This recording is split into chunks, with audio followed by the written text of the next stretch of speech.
ஹிந்தி தமிழ்நாட்டுல வரல அப்படின்னு ரொம்ப பேர் முட்டு கொடுத்துட்டு இருக்காங்க. பெரிய ஞானி மாதிரி அறிவாளி மாதிரி பேசிட்டு இருக்காங்க. தமிழ்நாடு அரசு கவர்மெண்ட் ஸ்கூல்ல மட்டும் தான் ஹிந்தி வந்து வரல. சிபிஎஸ்இ ஸ்கூல் இருக்கு பாத்தியா, பிரைவேட் ஸ்கூல்ல அவங்க எல்லாம் லாங்குவேஜ் திறந்து வச்சுட்டு சின்ன வயசுல இருந்து டியூஷன் எடுத்துக்கிட்டு அதுல ஒரு வருமானம் பாத்துக்கிட்டு இருக்காங்க. நம்ம தமிழ்நாடு அரசு பாட புத்தகத்தை படிச்சுட்டு நம்ம வேலைக்கு போக முடியுமான்னு பாத்தீங்கன்னா பெரிய கேள்விக்குறியா இருக்கு. ஆத்திச்சூடியா இருக்கட்டும், திருக்குறளா இருக்கட்டும், மணிமேகலை, சீவக சிந்தாமணி, புறநூறு, 10 பாட்டு எல்லாத்தையும் படிச்சு 12வது வரைக்கும் படிச்சு முடிச்சிருவீங்க. அதுக்கப்புறம் வேலைக்கு போகும்போது அவர் கேட்பாப்ல, வாட் இஸ் யுவர் நேம் பாப்புன்னு கேட்பாப்ல. லாங்குவேஜ் படிக்கிறதும் படிக்காத நம்மளோட கையில தான் இருக்கு.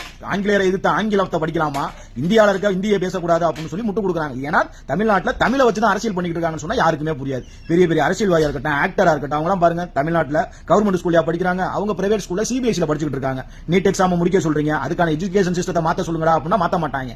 மாத்திட்டா நீங்க படிச்சு பெரிய ஆயிருவீங்கல்ல. உங்களை அடிமையா வச்சிருக்காங்க அப்படின்னா அந்த பாடபுத்துல மட்டும் போடுவாங்க, தீண்டாமை பெரிய பாவக்குரிய செயல், தீண்டாமை பாவக்குரிய செயல், தீண்டாமை குற்றமாகும் அப்படி ஒரு 3 லைன்ல போட்டுருப்பாங்க. அதை மட்டும் போட்டு உங்களை வச்சு படிக்க வச்சிருவாங்க. சிபிஎஸ்இ ஸ்கூல்லையும் மெட்ரிகுலேஷன்லையும் ஸ்டேட் போர்ட்லையும் அவங்களோட பிள்ளைகளை படிக்க வச்சு பகுமானமா இருப்பாங்க. புரிஞ்சுக்கோங்க, தமிழ்நாட்டில் எஜுகேஷன் சிஸ்டத்தை மாத்தணும்னு சொல்லி நம்ம போராட்டம் பண்றோமா, அதுக்கு பண்ண மாட்டோம். கவர்மெண்ட் ஸ்கூல்ல எத்தனை பேரோட பிள்ளைங்க படிக்கிறாங்கன்னு கேட்டு பாருங்க.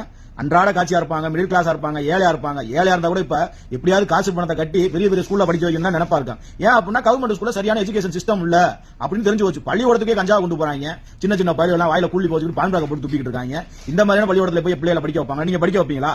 யோசனை பண்ணி பாருங்க. ஹிந்தி ஆல்ரெடி திணிக்கப்பட்டுருச்சு, ஆல்ரெடி வந்துருச்சு. முன்மொழி கொள்கைங்கிறது நம்ம கவர்மெண்ட் ஸ்கூல்ல மட்டும்தான் வராம இருக்கு. இருக்கால என்ன பண்றாங்க, தமிழை வச்சு ஒரு அரசியல் பண்ணணும்ல.